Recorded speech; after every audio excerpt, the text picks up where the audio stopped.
कि जब कलयुग अपने चरम उत्कर्ष पे होगा तो भगवान एक बार फिर अवतार लेंगे। अच्छा। भगवान हमेशा अवतार लेते हैं, कभी राम के रूप में आए, कभी कृष्ण के रूप में। अब वो कल्कि के रूप में आएंगे। महापुरुष का जन्म भारतवर्ष के एक छोटे से गांव में हो चुका है 1971 को। यानी 11 से 15 मार्च तक जो हालात बनेंगे इस युद्ध के अंदर, ये 5 दिन ये तय करेंगे कि ईरान युद्ध का भविष्य क्या होगा। ये हालात किसी से संभाले नहीं संभलेंगे और इस युद्ध के साथ ही प्रकृति भी अपना रौद्र रूप जरूर दिखाएगी। यानी इस समय पर जिस तरह की भी विचारधारा लोगों की है, उस विचारधारा का जो आइकॉन होता है, उस व्यक्ति को ही मुखिया के तौर पर प्रकृति पेश कर रही है। सनातनियों, ईरान का और अमेरिका का, यानी इजराइल और अमेरिका के साथ ईरान का युद्ध जारी है। जितना अमेरिका ने सोचा था, इजराइल ने सोचा था, उससे ज्यादा भयानक स्थितियां हो चुकी हैं। मन में एक प्रश्न होगा, कब तक चलेगा युद्ध, क्या हालात होंगे। इसके संदर्भ में मैंने आपको पहले ही कहा था कि यह विश्व युद्ध की आहट है, ट्रिगर पॉइंट दब चुका है। लेकिन इस पूरे घटनाक्रम के अंदर एक समय ऐसा आ रहा है 5 दिन का, जो इस पूरे युद्ध का भविष्य तय करेगा। यानी 11 से 15 मार्च तक जो हालात बनेंगे इस युद्ध के अंदर, ये 5 दिन ये तय करेंगे कि ईरान युद्ध का भविष्य क्या होगा। लेकिन ये 5 दिन आखिर तय क्या करेंगे, प्रश्न तो यह भी है। ऐसे में 5 दिन इन युद्ध के हालात को असामान्य परिस्थिति के अंदर परिवर्तित कर देंगे और ये हालात किसी से संभाले नहीं संभलेंगे। और इस बात की गंभीरता को समझिए, ईरान ने अपना सब कुछ खो दिया है, अपने नेता को खो दिया है। उसके लिए लड़ाई जिहाद की लड़ाई हो चुकी है। उसके लिए जीने से ज्यादा मरना महत्वपूर्ण है, क्योंकि उसने जब अपना सब कुछ खो दिया है तो अब उसके पास खोने के लिए कुछ है ही नहीं। यानी ईरान की जो एक लीडरशिप थी, खेमनेई की जो लीडरशिप थी, उनकी जो आइडियोलॉजी थी, उस पूरी आइडियोलॉजी को जो लोग संभाल रहे थे, उस पूरी की पूरी टीम को ही समाप्त कर दिया गया है। तो ऐसे में अब उस आइडियोलॉजी के जो लोगों के बीच में जो विचारधारा है उस आइडियोलॉजी की, अब उस विचारधारा ने विकराल रूप लेना ही लेना है। इस बात को ऐसे समझिए कि जब किसी एक को आप मारते हैं तो उसकी विचारधारा जिन जिन लोगों के दिलों में होती है, वो एक विस्फोटक रूप लेकर के बाहर आती है और यहीं से उस देश के अंदर शहीदों की, या यूं कहिए कि शहीद होने की भावना पैदा होती है। और ये कोई सामान्य घटना नहीं है। अगर आप इजराइल को देखेंगे तो इजराइल भी बहुत छोटा सा मुल्क है और ईरान और मिडिल ईस्ट के बहुत सारे देश इजराइल को नक्शे में देखना भी नहीं चाहते।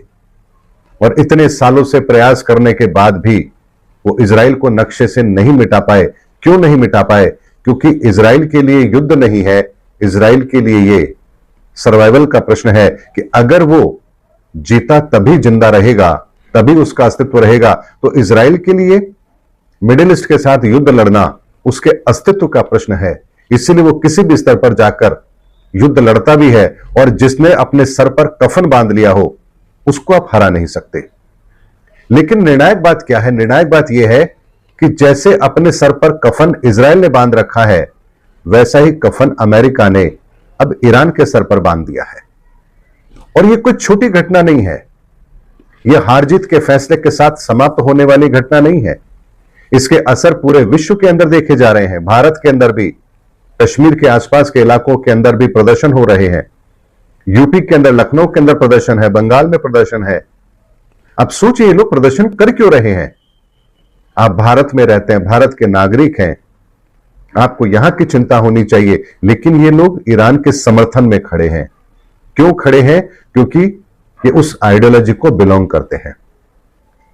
इसी तरह से अब 2 ऐसी विचारधारा अपने सर पर कफन बांध करके तैयार हो चुकी है, जिनके लिए मरना मारना अब कोई बड़ी बात नहीं है। मरना वो शहादत समझते हैं और मारना वो सबाब का काम समझते हैं, यानी पुण्य का कार्य समझते हैं। तो ऐसी आइडियोलॉजी जब युद्ध के मैदान में हो तो आप उनके निर्णय का क्या आकलन करेंगे? और इसीलिए मैंने आपसे कहा कि 11 से 15 मार्च का जो 5 दिन का समय होगा, तब अंगारक योग अपनी पीक पर होगा और इन 5 दिनों में वो ट्रिगर पॉइंट आपके सामने होगा जो इस पूरे युद्ध का भविष्य आपके सामने रख देगा। लेकिन यह युद्ध साधारण युद्ध नहीं है। अमेरिका से बहुत बड़ी गलती हो चुकी है और यह युद्ध विश्व युद्ध बनेगा ही बनेगा, यह बात अकाट्य सत्य है। और इस युद्ध के साथ ही प्रकृति भी अपना रौद्र रूप जरूर दिखाएगी। यानी इस समय पर जिस तरह की भी विचारधारा लोगों की है, उस विचारधारा का जो आइकॉन होता है, उस व्यक्ति को ही मुखिया के तौर पर प्रकृति पेश कर रही है। और यह ऐसा घटनाक्रम है जो एक संपूर्ण विचारधारा के नेतृत्व को करने वाले व्यक्ति को ही उस स्थिति में ला रही है जहां से संपूर्ण विचारधारा का समायोजन हो सके। धर्म की विचारधारा है तो वहां पर शंकराचार्य जी वाला मैटर चल रहा है। भारत की राजनीति है तो वहां पर अरविंद केजरीवाल को पुनः खड़ा कर दिया गया है। यानी कुदरत के द्वारा एक ऐसी परिस्थिति का निर्माण जहां पर आप जिस तरह की आइडियोलॉजी को लोग रखते हैं और उस आइडियोलॉजी का जो मुखिया है, उस मुखिया को ही ऐसे रोल के अंदर प्रकृति लेकर आ रही है ताकि उस मुखिया के साथ ही उस पूरी आइडियोलॉजी का समायोजन किया जा सके। और ये कोई छोटी घटना नहीं है। मेरे शब्द आपको समझने में थोड़ा सा आपको विवेक का इस्तेमाल करना पड़ेगा, क्योंकि बहुत गंभीर बात, बहुत साधारण शब्दों के अंदर और बहुत ही तुलनात्मक तरीके से मैं आप लोगों के सामने रख रहा हूं। यह कोई छोटी बात नहीं है। अगर इन शब्दों को आप समझ पा रहे हैं तो आपको आने वाला भविष्य 2026 का साफ साफ नजर आएगा। इसीलिए सनातनियों, ये जो 5 दिन का समय है, ये 5 दिन का समय नहीं है। पंचक भी 5 दिन के होते हैं, पंच परमेश्वर में भी 5 लोग होते हैं। और ये 5 दिन का समय 11 से 15 मार्च इस धरती के लिए ऐसे हालात पैदा कर देगा जिसे संभालना इस धरती के मनुष्यों के लिए तो संभव नहीं होगा। और इसके बहुत दूरगामी परिणाम होंगे और धीरे धीरे करके ये परिस्थितियां विश्व युद्ध का रूप ले लेंगी और चाह करके भी कोई देश इन परिस्थितियों से बच नहीं पाएगा। ये वो मैंने आपको विशुद्ध आकलन दिया है जो भयभीत भी करता है, डराता भी है, लेकिन हमें सावधान भी करता है और हमें ईश्वरीय सत्ता के होने का एहसास भी कराता है। लेकिन दिखाई उसको देगा जिसकी आंखें खुली हैं, दिखाई उसको कभी नहीं देगा जो गहरी नींद में सोया है। और हम यानी इस दुनिया के ज्यादातर लोग इस समय मदहोश हैं, गहरी नींद में सोए हुए हैं और कली के प्रभाव में हैं।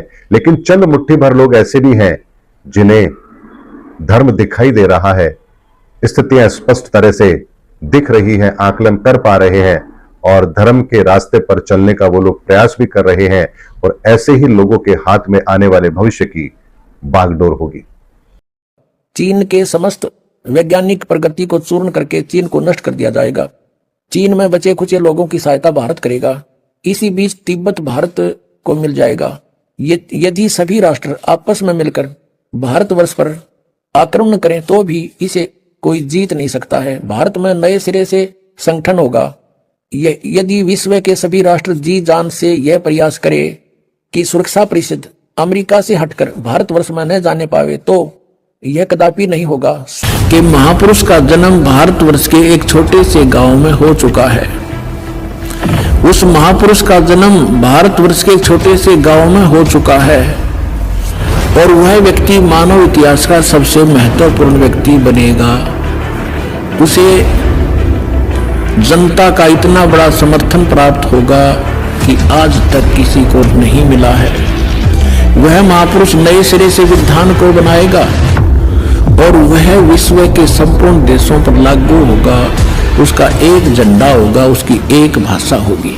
एक जय गुरुदेव पंथ का महापुरुष हुए थे श्री तुलसीदास जी, जो मथुरा में इन्होंने एक अलग से पंथ बना रखा है और नाम बदल रखा है। क्रिया सारी वही है जो राधा स्वामी व आगरा वालों की है। 500 नाम ऐसे कान बंद कर ये अटपट करना। लेकिन वो पुण्यात्मा था, परमात्मा का प्यारा बच्चा, किसी जन्म में अच्छी भक्ति कर रखी थी, उसके पुण्य कर्मों की विषय बैटरी चार्ज थी। उसने 1971 में एक भविष्यवाणी करी थी कि एक महापुरुष जो पूरे विश्व को सच्चा ज्ञान देगा, सारा संसार उसका आदर करेगा, वो प्रकट हो चुका है।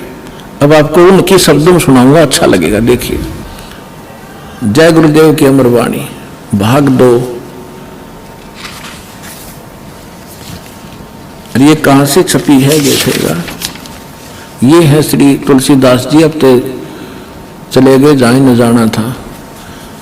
जय गुरुदेव की अमरवाणी, शाकाहारी सदाचारी बाल संघ से संकलित, प्रकाशक दिव्या शर्मा, 88 साकेत कॉलोनी, मथुरा, उत्तर प्रदेश।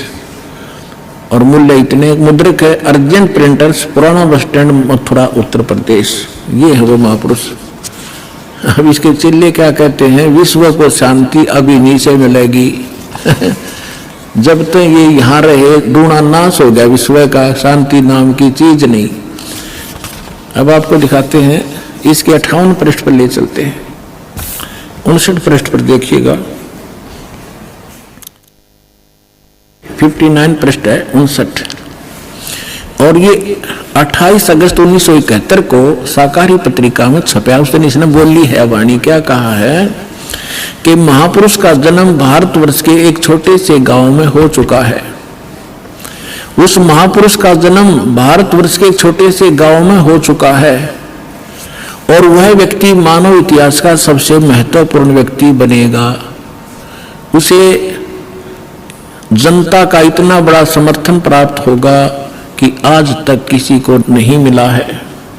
वह महापुरुष नए सिरे से विधान को बनाएगा और वह विश्व के संपूर्ण देशों पर लागू होगा। उसका एक झंडा होगा, उसकी एक भाषा होगी। 28 अगस्त 1971 को इस तुलसीदास जय गुरुदेव वाले पंथ के प्रवर्तक ने ये भविष्यवाणी तो आगे की उसने बता दी कि इसमें भविष्यवाणी भी है कैसा होगा, और यथार्थ वर्तमान वाणी बता दी, उसका जन्म हो चुका है 1971 में 28 अगस्त को। फिर लोगों ने पूछा कि भगवान ये तो बताओ वो कहाँ है, आप इतना जानते हो तो ये भी बता दो वो कहाँ है, कौन से गांव में है, छोटे से गांव में, ताकि हम उसको खोज लें। तो इसने फिर क्या बताया, इसने 8 अगस्त 1971 को फिर से बताया, संकेत किया। देखिएगा इसी के 50 नंबर पृष्ठ पर, यही वो पुस्तक है जय गुरुदेव की अमरवाणी भाग 2, इसके 50 पृष्ठ पे 7 सितंबर 1971 को इसने भविष्यवाणी की। और उसमें क्या बताया कि वह अवतार जो 28 अगस्त को इसने बताया था 71 में, वह अवतार जिसकी लोग प्रतीक्षा कर रहे हैं 20 वर्ष का हो चुका है। पुण्यात्माओं, इस दास का जन्म 8 सितंबर 1951 को हुआ और ये दास 7 सितंबर 1971 को पूरा 20 वर्ष का हो चुका था। ये देखिएगा, वह अवतार जिसकी लोग प्रतीक्षा कर रहे हैं वो 20 वर्ष का हो चुका है। यदि उसका पता बता दूं तो लोग पीछे पड़ जाएंगे। अभी ऊपर से आदेश बताने के लिए नहीं हो रहा है। मैं समय का इंतजार कर रहा हूं और सभी महात्माओं ने समय का इंतजार किया है। समय आते ही सबको सब कुछ मालूम हो जाएगा। ये 7 सितंबर 1971 को उसने भविष्यवाणी की। इस दास ने